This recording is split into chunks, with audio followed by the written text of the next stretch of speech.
Welcome to the Daily English Learning Podcast. Hello to all our dedicated English learners around the world. Welcome back to the Daily English Learning Podcast. I'm your host, Olivia, and I am excited to continue our modal verbs series with my fantastic co-host, Martin. Hello, everyone. It is wonderful to be here with you again.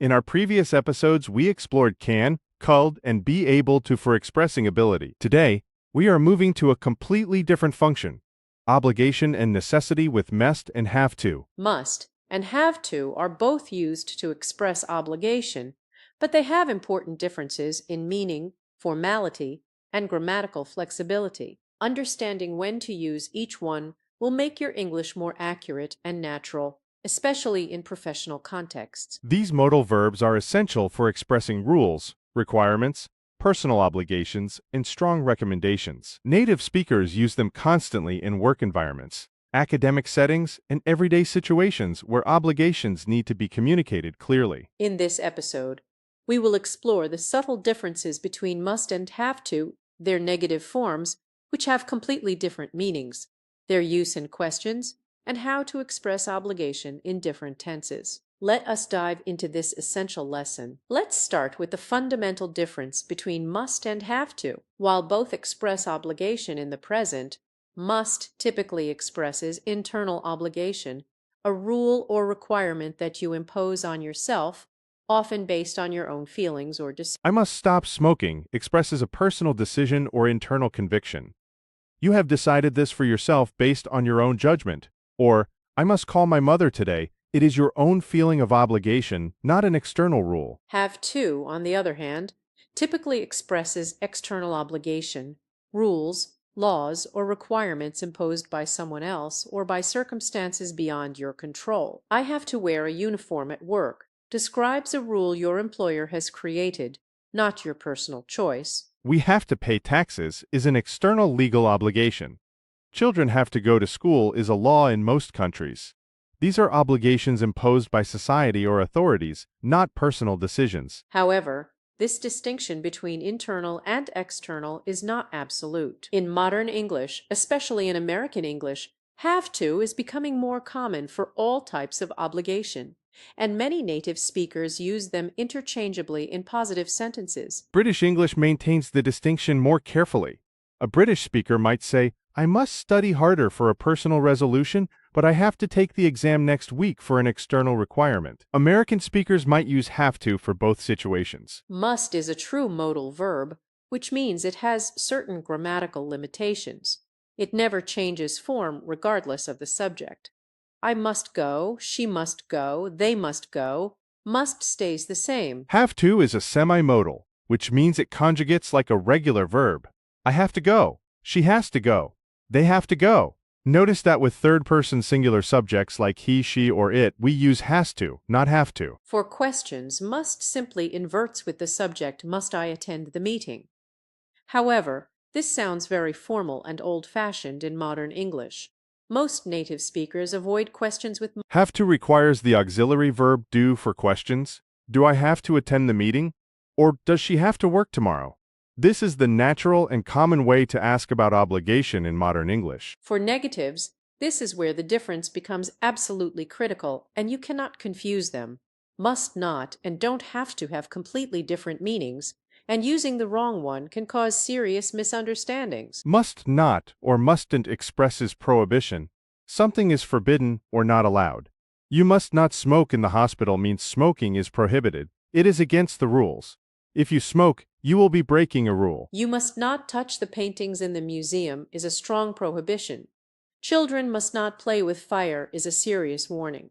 Must not indicates that something is forbidden and there will be consequences if you do it. Don't have to or doesn't have to means there is no obligation. Something is optional, not necessary. You don't have to come to the party if you're tired means coming is optional. You can choose. You don't have to wear a tie to the restaurant means a tie is not required, but you can wear one if you want. We don't have to leave yet. We have plenty of time means leaving now is not necessary. This difference is crucial. Compare these sentences. You must not park here means parking is forbidden. You don't have to park here means you have other parking options. The meanings are completely different. Many learners make this mistake. They want to say something is optional but use must not, which actually means it is forbidden. Always remember, must not equals prohibition. Don't have to equals no obligation. Must has no past form for expressing obligation. To talk about past obligations, we must use had to. I had to work late yesterday describes a past obligation. We cannot say I must work late yesterday. We had to cancel the meeting because of the snow, or she had to take 3 buses to get to the interview. These describe obligations that existed in the past. Had to is the only option for past obligation. For negative past, we use didn't have to, which means there was no obligation in the past. I didn't have to work yesterday because it was a public holiday means working was not necessary. They didn't have to pay for the meal because it was complimentary, or we didn't have to wait long for the train. These describe absence of obligation in the past. Be careful with pronunciation. Many native speakers say had to quickly, and it sounds like hadda or hafta. I hadda work late is how it sounds in fast, casual speech, though in writing we always use the full form had to. For future obligations, we use will have to or I'll have to. I will have to leave early tomorrow, or she'll have to take the exam again if she fails. Will have to is the standard form for future obligation. We will have to find a new apartment when our lease ends, or you'll have to work harder if you want a promotion. These describe obligations that will exist in the future. Must can sometimes be used with a future time expression, but it sounds more like a present obligation that extends into the future. I must remember to call her tomorrow is more about your present resolution than a future obligation. For negative future, we use won't have to, meaning there will be no obligation. You won't have to cook tomorrow because we are eating out, or I won't have to work next week. I am on holiday. Must has another important use completely unrelated to obligation, expressing logical deduction or strong certainty about something. She must be tired after working 12 hours means I am certain she is tired based on logic. It must be expensive to live in London is a logical conclusion based on what you know. He must be at least 50 years old expresses strong certainty based on evidence or observation. Have to can also be used for deduction, but it is less common. It has to be the right answer. All the others are wrong. Or she has to be the manager. She is giving everyone orders. Both must and have to work here, with must being slightly more emphatic. For negative deduction, we use can't or cannot, not must not. That can't be true expresses impossibility or disbelief. He can't be the manager. He looks too young. We never use must not for deduction. For past deduction, we use must have plus past participle. She must have forgotten about the meeting means I am certain she forgot based on evidence. They must have left already. The lights are off. In spoken English, especially American English, have got to or v got to is very common and means the same as have to. I've got to go now equals I have to go now. It is informal and conversational. You've got to see this movie. It is amazing. Or she's got to finish her homework before she can play. Have got to sounds more immediate and emphatic than have to. In very casual speech, have got to becomes gotta. I gotta go is extremely informal and common in American English. However, this is only appropriate in very casual situations and should never be used in writing or formal speech. You gotta be kidding. Or we gotta hurry. These are very casual expressions. In British English, got to without have is also used. I got to go, meaning I have to go, though this is non-standard. Must is generally more formal than have to. In official documents, rules, and formal announcements, must is preferred. Passengers must fasten their seatbelts on an airplane, or students must submit their assignments by Friday. Signs and official notices almost always use must or must not. Visitors must sign in at reception. You must not exceed the speed limit, or all employees must wash their hands. In conversation and informal writing, have to is much more common and natural. I have to pick up my kids from school, or do you have to work on Saturdays? These sound conversational and friendly. In business emails and professional communication, both are acceptable, but have to is becoming more common even in formal contexts. We have to complete this project by next month is perfectly professional. Both must and have to can express strong recommendations, almost like enthusiastic advice. You must try this restaurant. The food is incredible is a strong recommendation, not an obligation. You have to see that movie. It is the best film this year. Or you must read this book. You will love it. These express enthusiasm and strong suggestions rather than actual obligations. This use of must for recommendations is particularly common with experiences.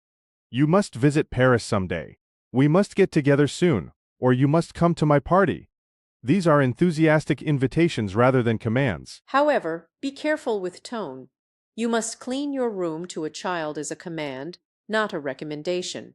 Context and intonation determine whether must expresses obligation or enthusiastic advice. Let's address frequent errors.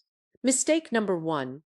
Confusing must not with don't have to. Wrong, meaning you must not come if you are busy, when you mean you don't have to come if you are busy. The first forbids coming. The second makes it optional. Mistake number 2. Using must for past obligation. Wrong. I must finish it yesterday. Correct? I had to finish it yesterday. Must has no past form for obligation. Mistake number 3. Adding s to must. Wrong. She musts go. Correct. She must go. Must never changes form. But remember, she has to go requires has because have to conjugates. Mistake number 4. Wrong question formation. Wrong. Must you to go? Correct? Must you go or better? Do you have to go?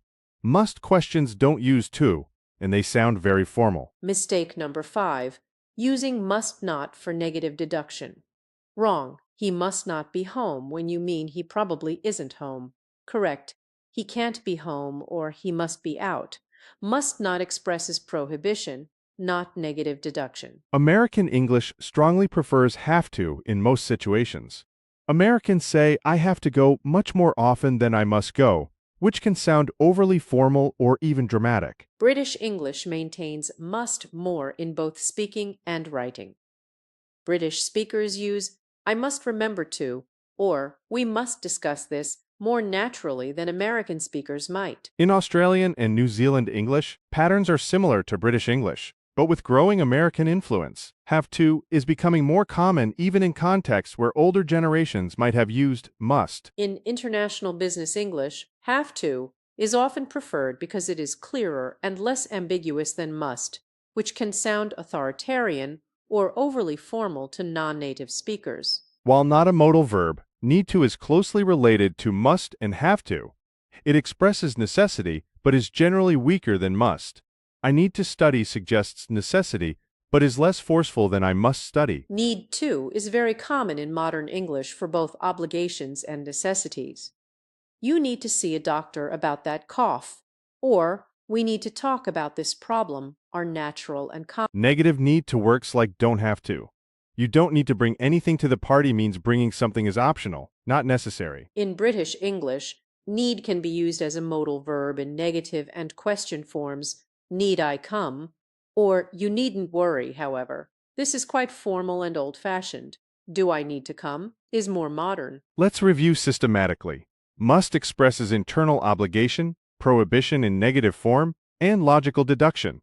It is formal and inflexible grammatically. Have to expresses external obligation, lack of obligation in negative form, and works in all tenses. It is more flexible and more common in conversation. Must not means prohibition. Something is forbidden. Don't have to means no obligation. Something is optional.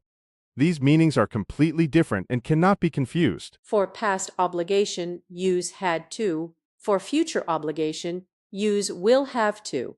For questions about obligation, use do, does, or did with have to. Have got to is an informal alternative to have to. More common in spoken English. Need to is related but slightly weaker in force. What a comprehensive exploration of must and have to. Understanding these differences is crucial for expressing obligations, rules, and requirements accurately in English. Remember the critical difference. Must not forbids. Don't have to make something optional. This is perhaps the most important distinction to remember from today's lesson. In our next episode, we will explore should and ought to for expressing advice, recommendations, and expectations. These are essential for giving suggestions politely and professionally. Until then, practice using must and have to correctly. You must practice regularly if you want to improve. Or should I say, you have to practice regularly. Thank you for listening, everyone. Remember, you don't have to be perfect, but you must keep trying. See you in the next episode. Goodbye, everyone. Goodbye, and keep learning.